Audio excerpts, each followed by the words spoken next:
Greetings to all. Myself, Dr. Leenta Arora, Assistant Professor, Department of Botany, Government PG College Bara, Rajasthan. Today we are going to study about fossilization in plants in gymnosperm. Fossilization is the process by which a plant and animal becomes a fossil. Fossilisation एक process है जिसमें कि पादप या जानवर fossil बन जाता है. This process is extremely rare and only a small fraction of the plant and animals that have lived in the past 600 million years are preserved as fossils.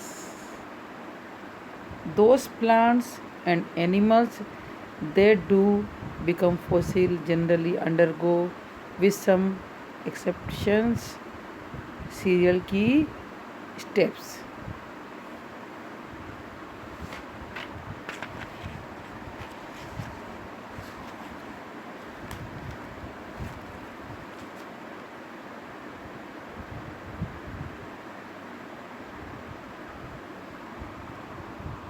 First, the soft tissue that exists during life decay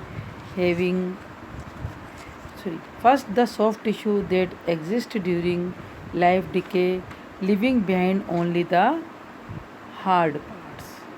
Second, hard parts may be transported and broken.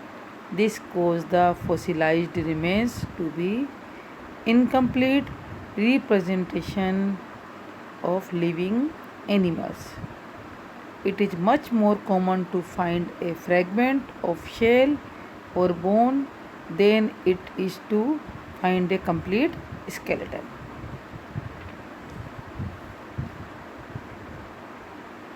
प्राचीन काल में पाई जाने वाली वनस्पति के कोमल अंगों तथा अधिकांश जातियों का उनके समाप्त होने पर बैक्टीरिया द्वारा अपघटन हो गया.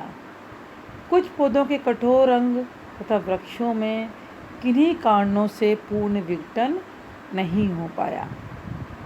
मिट्टी के अंदर धंसने से ये अविघटित अथवा आंशिक रूप से विघटित पौधे भूमि की परतों में अर्धकृष्ट तथा अवसादित चट्टानों सेडिमेंट्री रॉक्स की विभिन्न परतों में सुरक्षित रह गए. कालांतर में चट्टानों को खोदने पर भूगर्भ में छिपे सुरक्षित प्राचीन काल से दबे पौधों के अवशेष मिले, जिन्हें हम जीवाश्म या फॉसिल कहते हैं. ज़मीन की खुदाई की गई तो उसमें क्या जो भी पादप के अवशेष मिले उन्हें हम जीवाश्म या फॉसिल कहते हैं. पौधों, जीव जंतुओं तथा उनके विभिन्न अंगों या उनसे संबंधित रसायनों के भूगर्भीय परतों में परिरक्षण के फलस्वरूप जीवाश्म बनने की क्रिया को जीवाश्म भवन या फॉसिलाइजेशन कहते हैं. बच्चों, एग्जाम में 1 नंबर क्वेश्चन कई बार आया था, व्हाट इज फॉसिलाइजेशन? जीवाश्म भवन किसे कहते हैं? पौधों, जीव जंतुओं तथा उनके विभिन्न अंगों या उससे संबंधित रसायन के भूगर्भीय परतों में परिरक्षण के फलस्वरूप जीवाश्म बनने की क्रिया को जीवाश्म भवन या फॉसिलाइजेशन कहते हैं. जीवाश्म भवन के दौरान कोशिका द्रव्य समाप्त हो जाता है.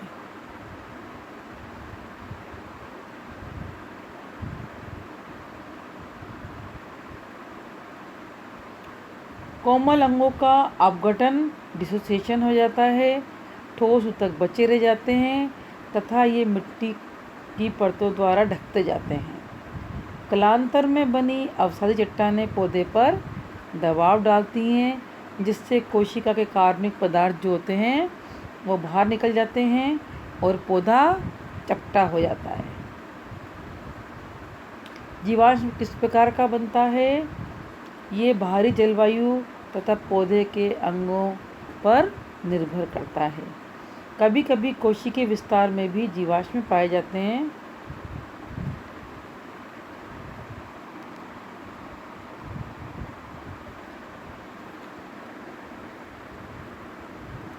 Third and most important, hard tissue become buried and altered.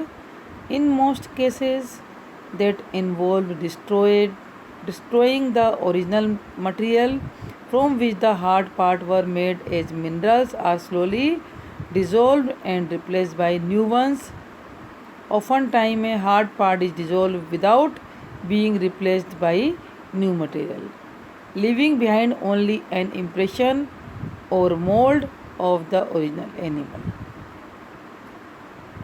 If this mold is filled with sediment that is later cemented into rock, it will make a cast of the original animal. These fossilization scenarios are a few of many possible processes that turn a living organism into rock like material.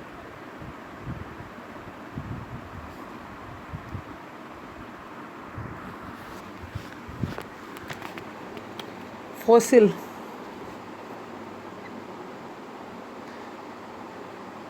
एक बार फिर इसका recap ले लेते हैं हम। इसका fossil का repeat करते हैं।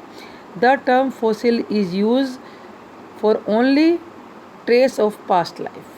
पास्ट लाइफ के लिए इसको यूज़ करते हैं। Fossils are not only the actual remains of organism such as teeth, bones, shell and leaves, body fossils, but also the result of their activities such as burrows and footprints and organic compounds they produce by biochemical processes. Occasionally, inorganically produced structure may be confused with traces of life such as dendrites. These are called pseudo fossils. इन्हें क्या कहते हैं हम? pseudo fossils कहते हैं. The definition below explain the type of fossils found in the context of fossilization process. You will find there is some overlaps in the terminology commonly used in paleontology and geology.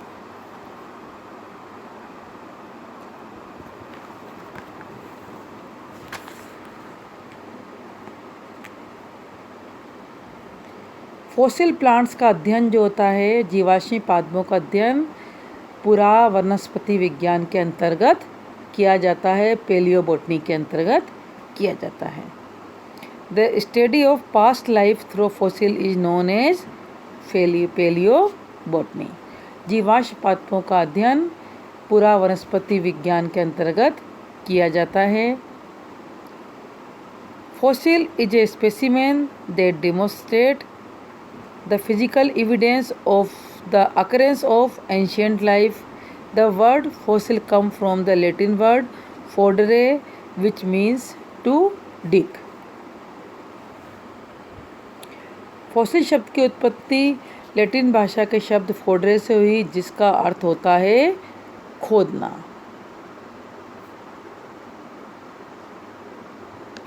पेलियोबोटनी शब्द भी यूनानी भाषा के दो शब्दों paleo means प्राचीन, botany means वनस्पति विज्ञान से हुई, जिसका शाब्दिक अर्थ है प्राचीन वनस्पति विज्ञान।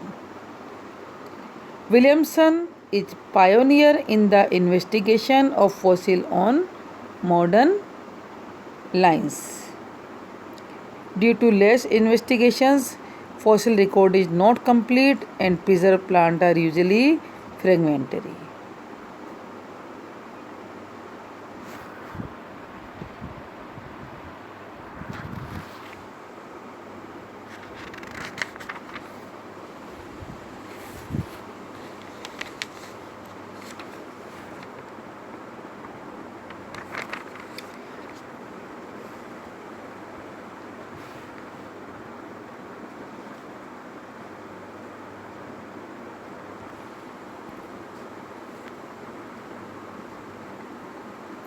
The process of preservation of living being or their parts in the form of fossil is called fossilization. वे प्रक्रिया जिसमें पादप अथवा जंतु अवशेष जीवाश्मों में परिवर्तित होते हैं उन्हें जीवाश्मी भवन कहते हैं. The process of preservation of living being or their parts in form of fossils is called fossilization. Birbal Sahni is known as father of Indian paleobotany. Birbal Sahni को इंडियन पैलियोबोटनी का पिता कहा जाता है. Birbal Sahni institute of palaeobotany is situated on trans Gomti river bank, Lucknow. Birbal Sahni institute जो palaeobotany का है वो लखनऊ में ट्रांस गोमती रिवर बैंक के किनारे स्थित है. The essential condition for fossilisation is that whole organism be buried alive soon after death without decay by bacteria, fungi. This is reason why only small number of plant get fossilized. Fossilisation के लिए essential condition ये है कि पूरा organism जो है वो दब जाना चाहिए 8 दिन उसकी डेथ के बाद बिना डिके बैक्टीरिया फंजाई के डिके के.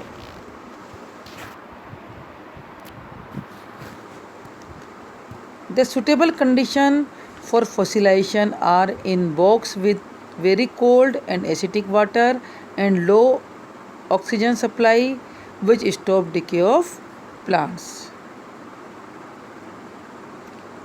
फॉसिलाइजेशन के लिए सुटेबल कंडीशन है कि बहुत ठंडा तापमान हो, एसिडिक वाटर हो, लो ऑक्सीजन सप्लाई हो, तो उससे उस समय प्लांट का डिके नहीं हो पाता है, वो प्लांट के डिके को स्टॉप कर देता है. Fossilisation take place by replacement of molecule of the original substances of the plant one by one by the molecules of minerals in soil solution.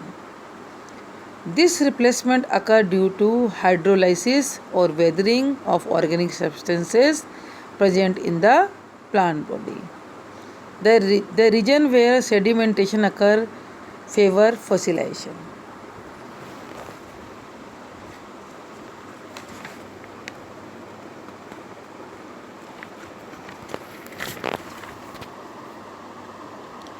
जब पौधों के जीवाश्म उनके उगने वाले स्थान पर मिलते हैं तब उनकी उत्पत्ति इन सीटू कहलाती है. ऐसे जीवाश्म पूर्णतः परिरक्षित प्रिजर्व होते हैं. कभी कभी पौधों के उगने का स्थान तथा उनके जीवाश्म भवन के स्थान से भिन्न होता है, जो हवा पानी के साथ बहते हुए नदियों, तालाबों, समुद्र तटों पर पहुंचकर वहां जीवाश्म के रूप में परिरक्षित होते हैं. इस तरह के जीवाश्म भारतीय गोंडवाना कोल निक्षेप, इंडियन गोंडवाना कोल डिपॉजिट्स में पाए जाते हैं. ये आंशिक रूप से परीक्षित जीवाश्म होते हैं. इन्हें इम्परफेक्टली प्रिजर्व फॉसिल्स कहते हैं. फैक्टर अफेक्टिंग फॉसिलाइजेशन, जीवाश्म भवन को प्रभावित करने वाले कारक कौन कौन से हैं? प्राचीन काल के पौधों की प्रकृति जैसे कोमल अथवा कड़ी चमड़ील पत्तियों की उपस्थिति, पौधों के आसपास के आवरण, आघात्री द्वारा पौधा जितनी तेजी के साथ मिट्टी द्वारा ढककर अपने आप को अपघटन से बचाता है. मिट्टी में धंसने से पहले पौधे की अवस्था, चट्टानों की उत्पत्ति के दौरान जीवाश्मों में आए परिवर्तन. जीवाश्म भवन के लिए यह भी जरूरी है कि पौधा पूर्व में शीघ्र परिलक्षित हुआ हो या अपघटन के दबाव से सुरक्षित हो. ये अत्यंत महत्वपूर्ण है.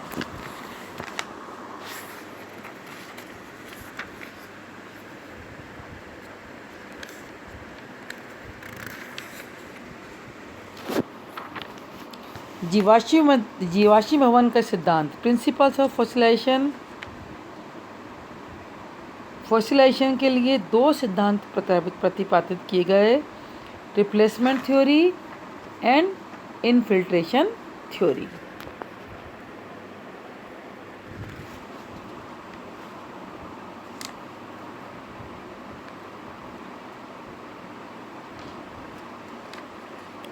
अब जीवाश्म भवन की प्रकृति के आधार पर जीवाश्म को 6 प्रकारों में बांटा गया। टाइप 6 तरह के प्रकारों में 6 प्रकार होते हैं इसके जीवाश्म भवन की प्रकृति के आधार पर। पहला है compression,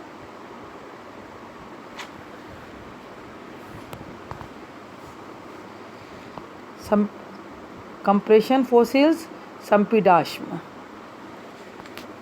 They are the most common type of fossil.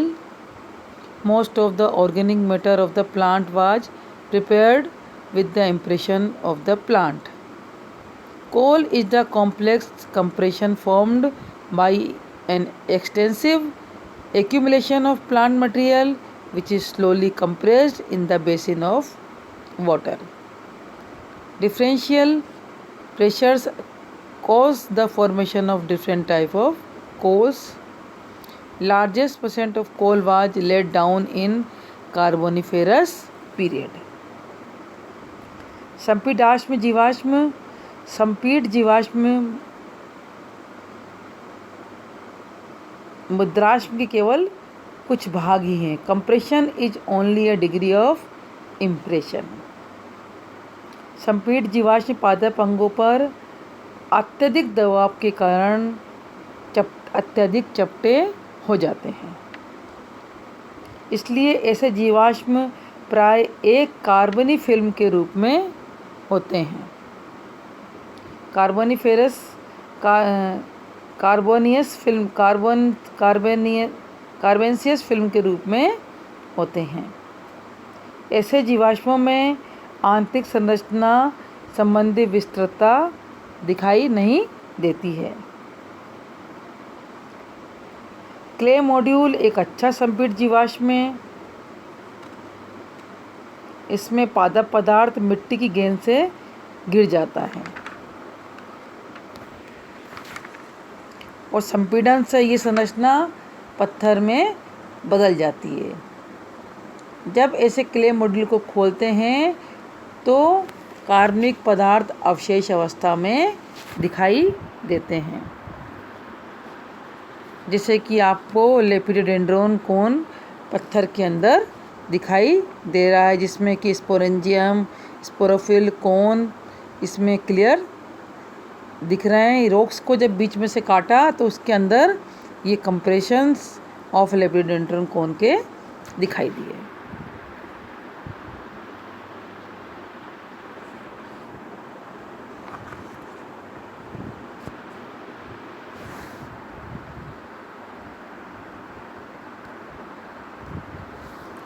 Next है पेट्रिफिकेशन मिनरलाइज्ड प्लांट।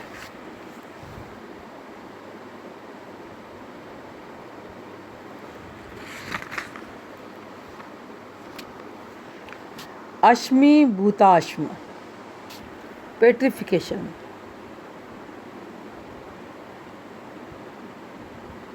पेट्रिफिकेशन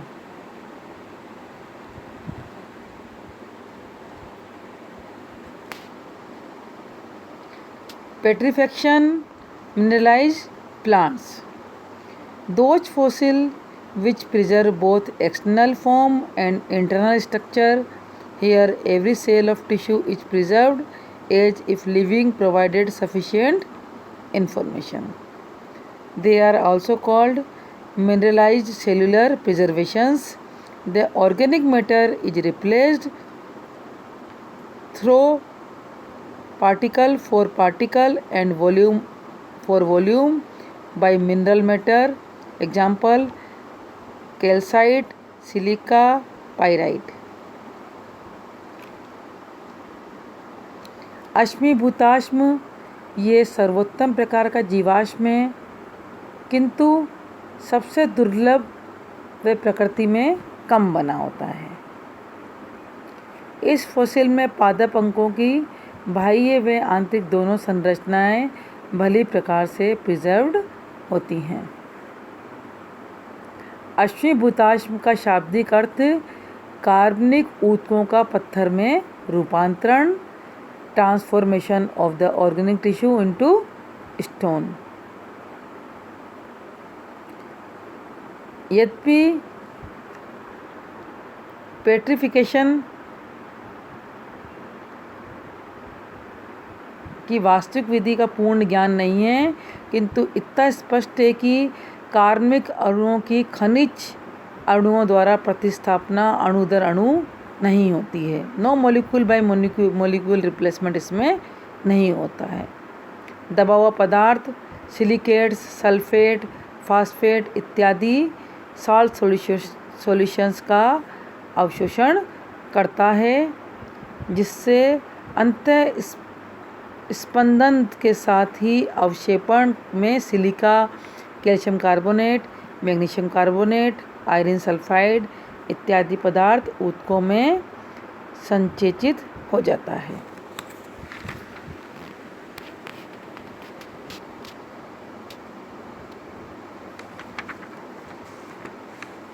इस प्रक्रिया में अधिकांश कार्बनिक पदार्थ नष्ट हो जाते हैं, किंतु मूल कोशिका पदार्थ बचे रह जाते हैं।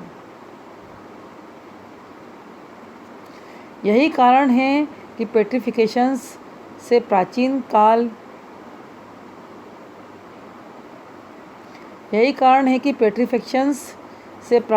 के पौधों की आंतरिक संरचना का अध्ययन किया जाना संभव है। पेट्रिफिकेशंस प्राय तने, टहनियों, बीजों, बीजाणु दाने के छोटे टुकड़ों का किया जाता है। Besides, substances like CO2, carboxylic acid, H2S, etc. are formed by disintegration of plant tissue are helpful in the precipitation of insoluble petrified agents such as pyrites. Silicified wood, bits of stem, ping, seed, sporangia and coal ball are important पेट्रिफिकेशंस।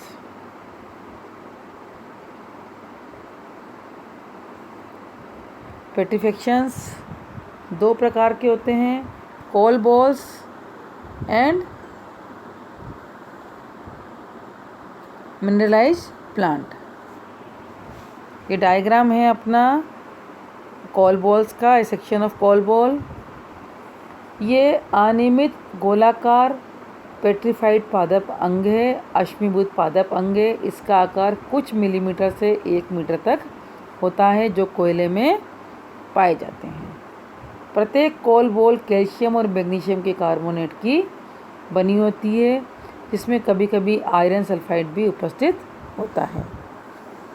वास्तव में कोल ball उन दिनों के मलबे में दबे पादप अंगों के पेट्रिफाइड से बनी हैं। ऐसे जीवाश्मों से पादप अंगों की बाह्य आकृति तथा आंतरिक संरचना दोनों का अध्ययन किया जा सकता है। सेकंड है इसका मिनरलाइज्ड प्लांट्स।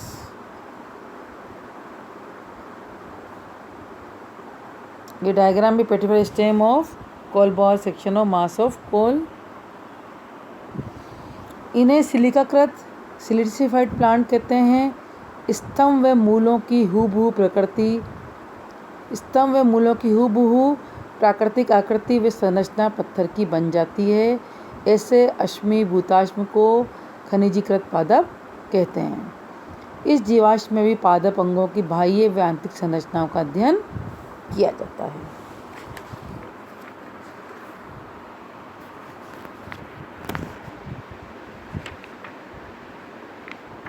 इसके आगे का पार्ट मैं आपको बच्चों नेक्स्ट वीडियो में बताऊंगी। थैंक यू सो मच बच्चों।